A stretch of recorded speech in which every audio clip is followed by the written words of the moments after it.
Здравейте! Отново едно кратко видео с нашия дневен режим. След като съм оправила Ава, сменена е, нахранена е, доволна е, вече е в другият ни много любим продукт, освен гнездото, в който се занимава с активната гимнастика. Това е шезлонгът на Baby Bjorn. Той е страхотен, защото може да се сгъне и да стане абсолютно плосък, т.е. да легне върху краката, върху долната част. По този начин можете да го пренасите, ако пътувате някъде, примерно на море, на планина, вила и така нататък. Освен това, той е направен, можете да го сложите на земята и докато вършите нещо друго, примерно работите на компютъра, както аз и така, ето, ще ви покажа, съм си пренесла компютъра от кабинета в трапезарията ни и съответно го слагам до мене на земята и можете да полюшвате детето с крак.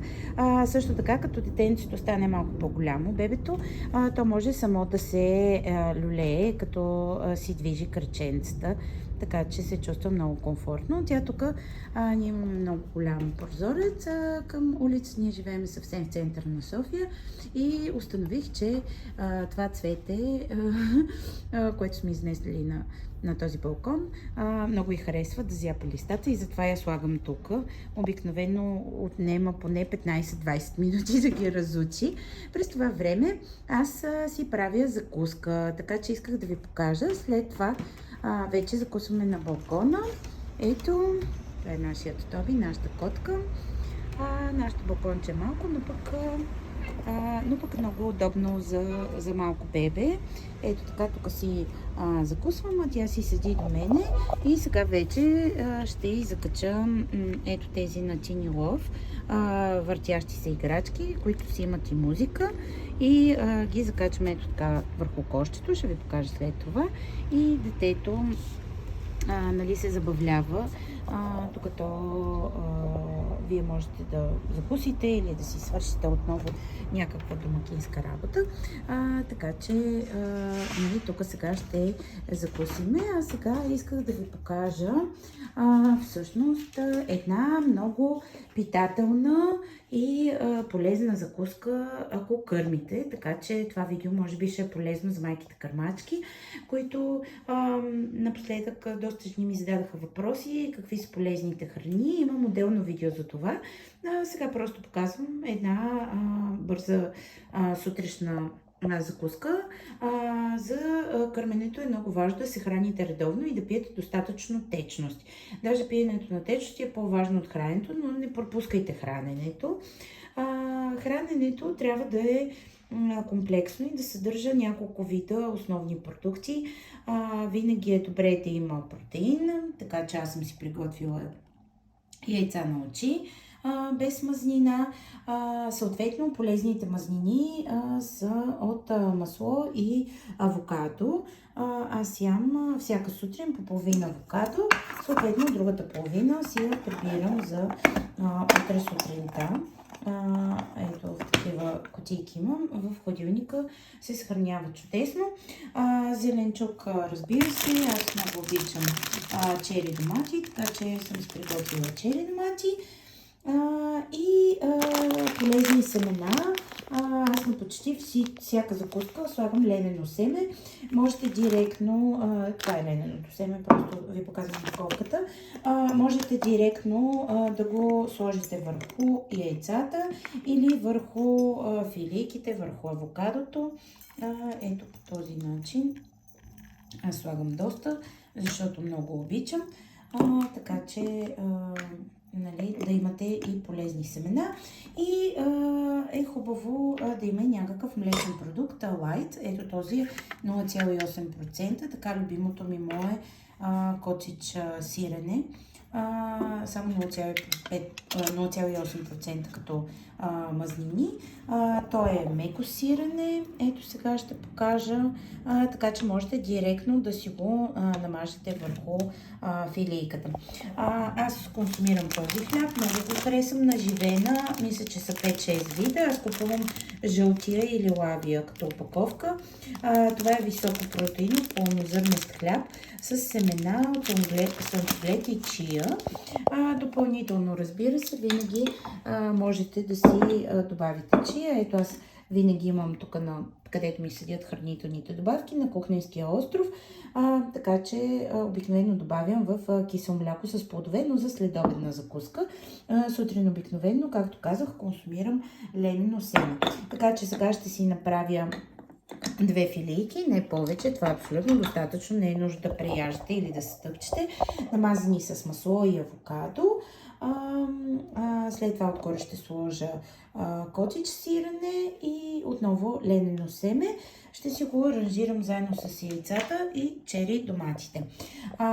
Като напитка за закуска съм си приготвила един голям айран. Колкото повече течности пиете, толкова повече кърма ще имате, повярвайте ми. Аз бях консултант по кърмене, помогнал съм на страшно много жени, така че ви съветвам айран, чайове и, разбира се, вода основно. Аз навсякъде, всяка стая имам по една огромна бутилка вода.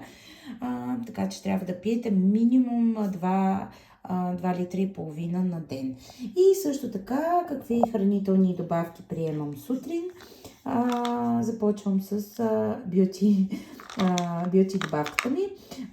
Тя е с хидролизиран колаген, биотин, коензим Q10, високопротеинова и с витамини Е, А и С. Абсолютно достатъчна за коса, кожа, ногти. Не бих казал, че имам проблем с някои от тях. Те са под формата на желирани сърца. С една ръка обаче не мога да го отворя, мисля, защото е направена упаковка като за деца. И ми виждате, като мечетата, като бомбони са, много вкусни, много приятни. Така че закупувам си ги от аптека.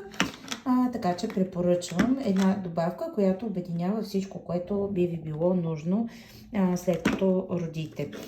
Също така, всеки ден в нашето семейство всички пиеме Биоплюс на лактофор. Това е пробиотик с пребиотик. Аз купувам този вариант, който е с ето такива капсули, такива хапчета, защото са много приятни, дори за дъвчене, и Амели дори страшно много ги харесва. Другите са като антибиотика капсули, които не ги харесвам много. Така че това е страхотно. Лактофор консумираме от години, нямаме никакъв проблем с стомаха. Препоръчвам.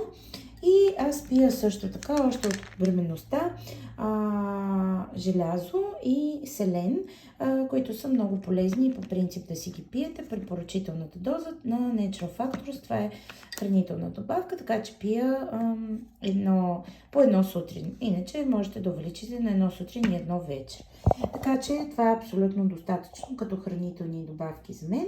Вечер, понякога, когато не мога да заспя, допълнително пия мелатонин. Ето, съм ви показвала. Амели допълнително от пробиотика пие тези желирани витамечета. Аз вечер, заедно с мелатонина, пия и цинк плюс селен, витамин С и витамин Д. Така че, но това го пия вечер. Така че това е моята закуска. Това е една от най-честите закуски, които си правя. Също така често си правя кисело мляко с чия, както казах, и дребни плодове като боровинки, малини и ягоди. Сега е сезон на пролетта, така че това също е много хубава закуска, но не е толкова питателна, така че след около 2 часа хапвам обикновено примерно 1 или 2 варени яйца. Яйцата са много хубава храна за кърмачките, както разбира се, киселото мляко, авокадото. Въобще това са храни, които са подходящи за кърмене и за увеличаване на кърмата. Сега ви оставям, дано съм била полезна. Хапвайте такива полезни протеини и мазнини. И ако имате имате въпроси по отношение на кърменето и храненето, свързани с кърменето, гледайте голямото ми видео, което е със специални съвети как да увеличите кърмата и какво да правите, за да имате достатъчно кърма за вашето дете и да не се притеснявате. Ако не сте се абонирали, абонирайте се за моят канал. Аз съм Теодора, майка на 4 деца, плюс една доведена дъщеря, общо 5 много деца. И съм и нюборн фотограф, така че снимала съм над 6000 новородени бебета. Бебетата са моето нещо. Така че мисля, че мога да бъда полезна с доста съвети. Така че това е от мен до сега. Оставям ви, тъй като Ава се обади, може би вече има нужда от мен. И до скоро, до следващото видео. Чао!